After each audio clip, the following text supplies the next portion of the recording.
네, 안녕하셨습니까? 마지막 때 126회 2022년 7월 30일 토요일 안식일입니다. 일곱 교회에 보내는 편지 여섯 번째, 필라델피아 교회에 보내는 그 여섯 번째 시간이 되겠습니다. 이 시대는 바로 재림운동 시대라고 하는 그렇게 대표하고 있습니다. 오늘날 국제 정세와 국내 정세 여러 가지로 우리 세계를 향해서 세계인들이 한결같은 마음으로 서로 고민하고 서로 불안해하고 하는 이 시기에 특별히 자유의지를 소유한 인간으로서 서로 인권을 존중하고 하는 것은 기본 자세가 아닌가 생각이 됩니다. 이것은 바로 성경 말씀을 연구해 볼 때도 하나님께서 우리 인간을 존중하셔가지고 아주 세밀한 것까지 미래의 일을 말씀해 주셨습니다. 그로 인하여 우리는 이 하나님의 나라를 향해서 가는 것이 첫째 우리 인간의 자세가 아닌가. 이 세상의 일에만 너무 몰두해 있다 보면은 하늘의 백성의 역할을 망각하기가 쉬웠기 때문에 우리는 성경 말씀을 통해서 더욱더 우리의 인간의 삶에 굳건히 나아가야 될 줄로 믿습니다. 이제 오늘은 여섯 번째 빌라델피아 교회에 보내는 그 기별 계시록 3장 7절로부터 13절에 있는 말씀을 가지고 우리에게 어떤 교훈이 되는가를 살펴보도록 하겠습니다. 빌라델피아라고 하면은 여섯 번째 이 교회는 그 뜻은 형제 우애라는 뜻입니다. 일곱 교회 중에서 가장 늦게 건설된 도시이기도 하고 또 지진이 많은 도시였습니다.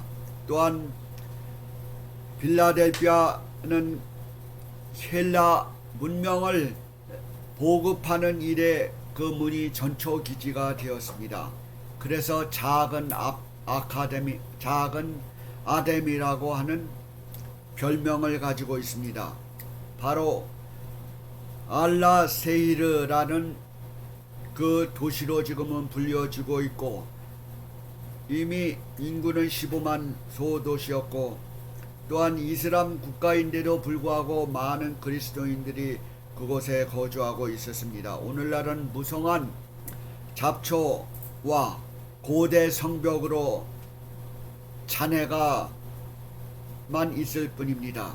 빌라델피아 교회는 이미 전 세계에 이 재림 기별을 전했던 재림 운동의 역사를 가지고 있습니다.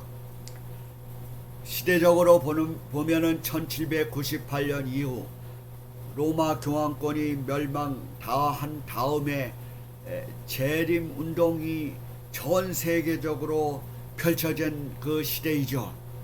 바로 그때는 예수님께서 오신다는 재림 운동이 있었던 것이죠. 그래서 우리가 사전에 어느 사전이건 열고 해본다면은 어드벤티스트 재림 운동 기별자들이라는 란에 보면은 역사가 좀 그것만 가지고도 우리가 짐작을 할 수가 있습니다.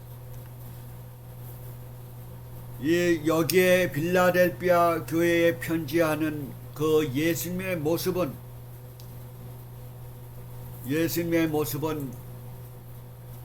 3장 7절에요. 거룩하고 진실하사 다윗의 열쇠를 가지니로 이렇게 나옵니다. 바로 예수님의 모습은 거룩하고 진실한 다윗의 열쇠를 가지니 바로 하나님으로서의 그리스도의 속성을 대표하고 있습니다. 거룩하다, 진실하다라는 것은 그 성격의 속성을 얘기하고 있고 또한 다윗의 열쇠를 가진 이라고 하는 것은 절대적인 왕의 권위를 가지고 새로운 시대를 여는 것을 상징하고 있습니다. 그래서 그 이사야에 보면 엘리야에게 다윗의 집의 열쇠가 맡겨졌다는 거 하는 것은 그렇게 말을 했어요. 여호야김이 왕이었었는데 왕에게 다윗의 열쇠를 맡겨졌다고 하는 것은 그 정권이 그의 손에 맡겨졌다는 그런 보증의 말이었던 거와 똑같이 예수님에게서도 그리스도는 절대적인 왕의 권리와 구원의 열쇠를 가지신 분이라는 것을 재차 얘기하고 있는 것입니다. 3장 8절에 보면은 볼지어다 내가 내 앞에 열린 문을 두었으되 능히 닫을 사람이 없으리라. 이렇게 말씀하셨어요. 이 바로 빌라델비아 교회가는 고원지대로서 들어가는 그 관문이었기 때문에 그 열쇠를 관리하듯이 이 빌라델비아 그 시대에 예수님께서는 하늘 지성소로 들어가서 조사 심판을 시작하셨던 것입니다. 그래서 예수님의 그 속성처럼 거룩하고 진실하사 다윗의 열쇠를 가지신 그런 권위를 가지시고 하늘 지성소에 들어가겠다고 하는 그런 내막이 포함되고 있는 것입니다. 바로 3장 8절에는 또한 칭찬과 격려와 위로의 말씀이 있습니다. 바로 이 빌라델비 교회가 재림운동 시대에 얼마나 많은 사람들이 선교 정신이 열이 나서 또한 재림운동의 긴박성을 가지고 많은 사람들에게 재림을 소개하고 마지막 생애를 거기에 몰두한 것을 우리는 볼 수가 있습니다. 그래서 그 핍박과 어려움 중에서도 내가 내 행위를 내가 적은 능력을 가지고 내 말을 지키며 내 이름을 배반치 아니하였도다. 이런 칭찬의 말씀이 있어요.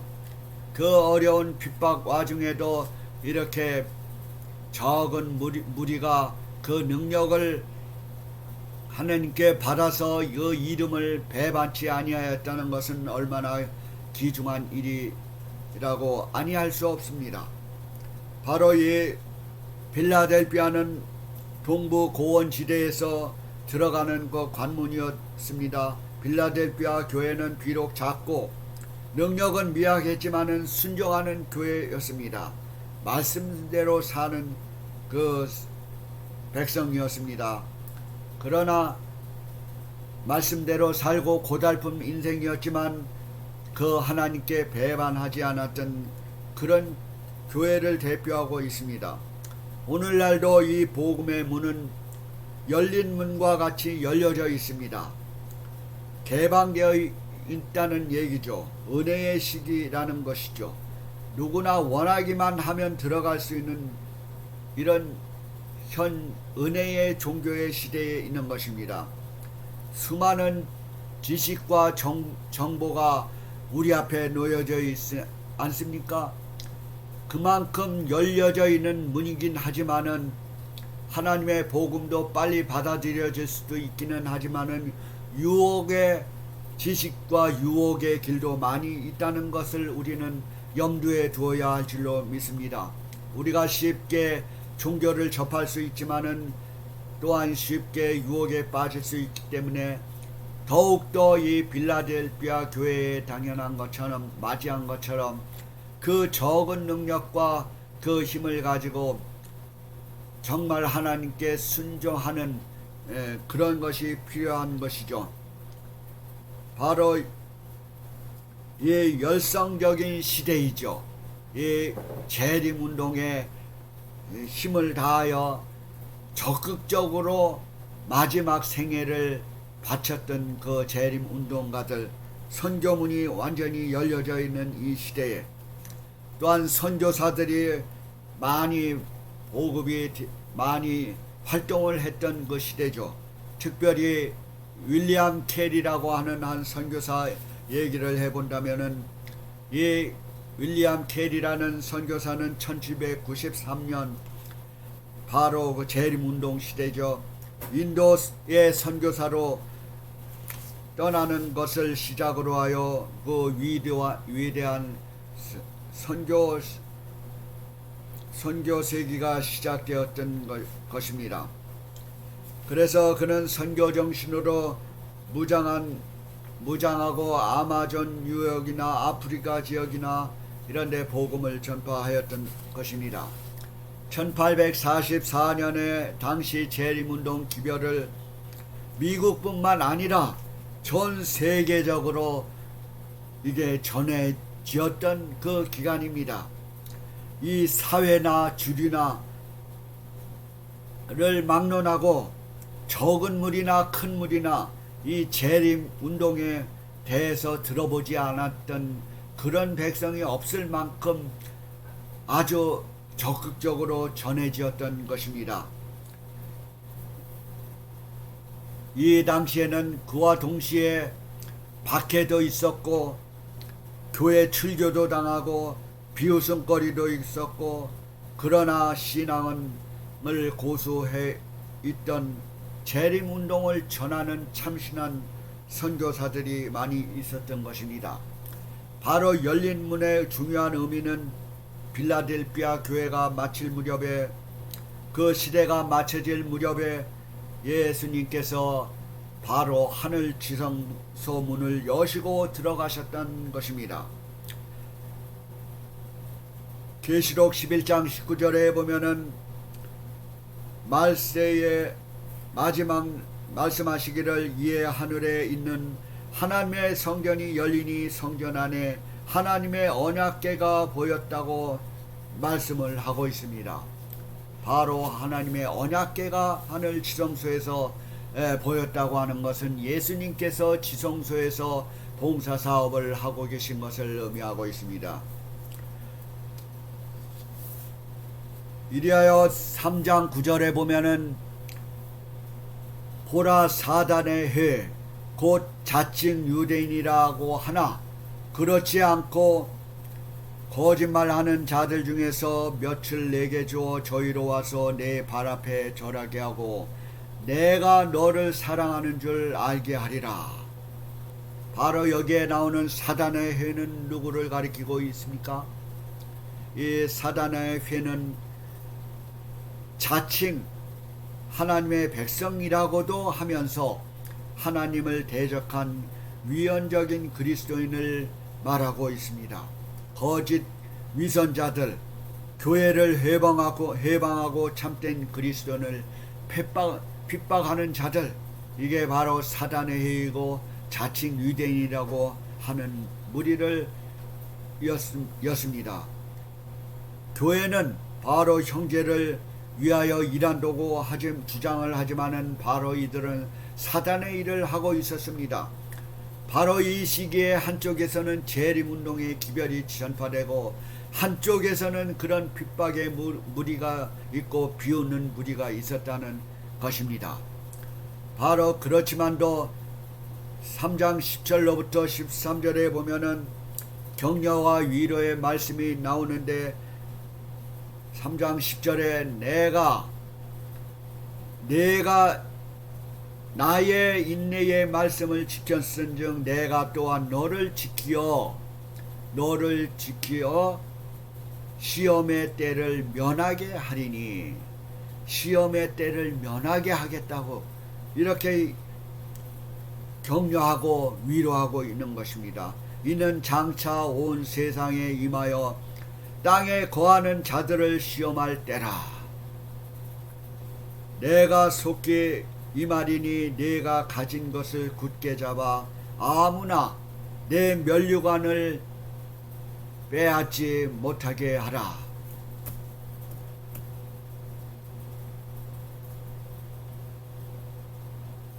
다음 장 넘겨주세요.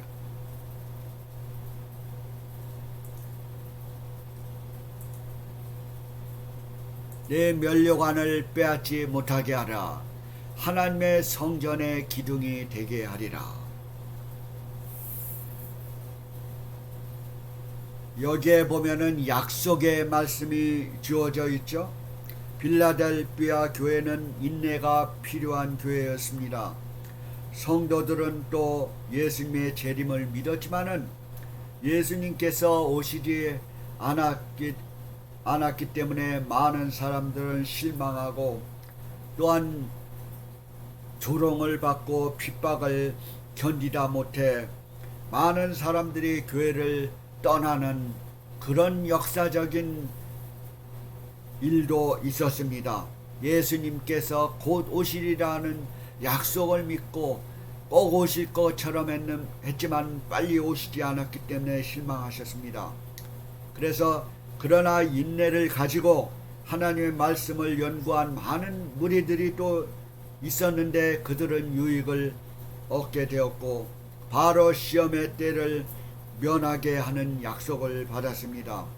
일곱 교회의 어떤 부분은 종말 시대까지 연속되는 것임을 말해주고 있습니다.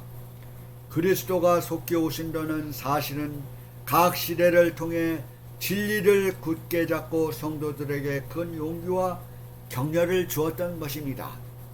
그래서 우리는 한쪽으로 너무 열성을 하다 보면은 또 실망도 오게 됩니다. 그러나 그럴 때일수록 바로 인내의 교훈을 빌라델피아 교인들이 교훈을 받아야 한 것처럼 오늘날도 우리에게 주위에는 열성 있는 재림을 기다리는 백성들이 있지만은 한쪽에서는 조롱하고 핍박하는 무리가 있지만 인내를 배워야 할 빌라델피아 교회에 주어진 그 교훈을 우리는 또 배워볼 필요가 있는 것입니다. 사도 바울은 이렇게 말을 했어요. 죽음을 눈앞에 두고 확신에 찬 말을 데모데후서에 말씀을 했는데 이제는 후로는 나를 위하여 의의 면류관이 예비되었으므로 곧 의로우신 재판장이 그날에 내게 주실 것이니 내게만 아니라 주에 나타나심을 사모하는 모든 자에게 의의 면류관을 나눠주기를 원했던 것입니다. 바로 12절에 그리스도는 이기는 자에게는 하느님 성전이 기둥이 되게 하겠다고 약속을 했습니다. 하나님 성전의 기둥이 되게 되리니 기둥이 되게 하리니 바로 하나님의 성전의 기둥이 사실은 이 빌라델피아 교회의 그 성벽들은 그 고대 성벽들은 오늘날도 그 고대 그 기둥만 남아있고 자풀들만 무성하지만은 지진이 휩쓸고 가면은 바로 그 건물 대부분은 무너지고 없어지지만은 기초가 든든한 그 기둥만은 몇 개 남게 되곤 하죠. 지금도 그래서 빌라델피아 교회 가면은 그 기둥만 남아있고 자풀과 이런 게 무성합니다. 바로 그러므로 빌라델피아 교회들에게는 이 하나님의 기둥이 되겠다고 하는 것은 아주 생생한 표현을 말해주고 있습니다. 바로 오늘날도 우리들에게 이 기둥 같은 그런 신앙인이 필요합니다. 비록 경제적으로나 정치적으로 권한과 재산은 풍부하지 못하지만은 하나님을 의지하는 믿음은 굳건하여서 그 빌라델피아 교회에 현재 남아있는 기초가 든든한 그 기둥처럼 하나님의 기둥이 바로 필요한 것이 오늘날에 주어지는 우리들에게 또한 교훈이 되고 있습니다. 말세에는 더욱더 필요한 것이죠. 우리가 물질이 풍부하지만은 또한 지식이 풍부하지만은 그러나 외롭고 쓸쓸한 많은 무리들이 있고 자기가 경제적으로 빈곤해서가 아니라 정신적인 빈곤으로 인하여 자기 생명을 앗아가거리고 또한 그 의기소침해가지고 그 생각을 달리하는 많은 무리들이 있지 않습니까? 이렇게 정신적으로 빈곤해 있는 사람들을 위해서 오늘날 우리 신앙인은 더욱더 하나님의 기둥이 필요한 것입니다. 바로 이기는 자는 성전의 기둥으로 표상을 이렇게 하였습니다. 그 이름들도 상징으로 해석되어야 하겠죠. 그래서 여기에 세 가지 나오는 하나님의 이름과 그 다음에 새 예루살렘의 이름과 나의 이름, 바로 이 세 가지가 있는데 이것은 상징적인 것으로 쓰여지기 때문에 우리가 이것은 무슨 의미를 얘기하나, 성경에서 그 이름은 개성과 품성을 상징하므로 하나님의 이름이 새겨진다는 것은 하나님의 품성과 창조의 형상에 이기는 자에게 나타난다는 말입니다. 그것은 곧 하나님의 것으로 인치신다는 의미예요. 계시록 14장 1절에 보면 시온산에 서 있는 14만 4천인의 이마에 어린 양의 이름과 아버지의 이름이 쓰여진 것을 보았다고 말씀을 했습니다. 이렇게 하나님의 이름을 가지고 있는 사람은 하나님의 소유이며 구원받은 백성입니다. 그 다음에 새 예루살렘의 이름은 새 예루살렘의 시민권을 부여하겠다는 허락의 말씀인 것입니다. 계시록 21장에 보면은 새 예루살렘이 이 땅에 내려오는데 우리는 새 예루살렘에 들어갈 특권을 부여받는다는 의미인 것입니다. 세 번째, 나의 이름, 곧 예수님의 이름이 나오는데 이기는 자에게 세 번째 이름, 그리스도 자신의 이름인 것입니다. 새 예루살렘의 시민권이 될 수 있는 것은 그리스도의 이름을 통해서만 가능하기 때문입니다. 우리가 기도할 때 예수님의 이름으로 기도하며 또한 그의 이름으로 우리는 구원을 받습니다. 바로 이기는 자에게 엄청난 특권이 주어지고 있어요. 바로 예수님을 믿는다는 것, 하나님의 자녀가 된다는 것은 취임이 문제가 아닌 것입니다. 바로 영원히 죽고 사는 문제입니다. 시간이 문제가 아닙니다. 우리 사형수에게 살 길을 가르쳐 주어도 시간이 없어서 감옥에 못 간다고 한다면은 이 얼마나 안타까운 일입니까? 바로 이 성령이 기있는 자에게, 성령이 교회들에게 하시는 말씀을 들을지어다 라고 하는 이 말씀은 의미심장한 말씀입니다. 오늘도 성령께서 우리 마음을 두드리고 있는 줄 믿습니다. 다가오는 일주일 동안도 하나님의 사랑과 예수님의 은혜와 성령의 교통하심이 여러분과 여러분 가정의 풍성이 임하시게 되기를 기도드립니다. 감사합니다. 시청해 주셔서요.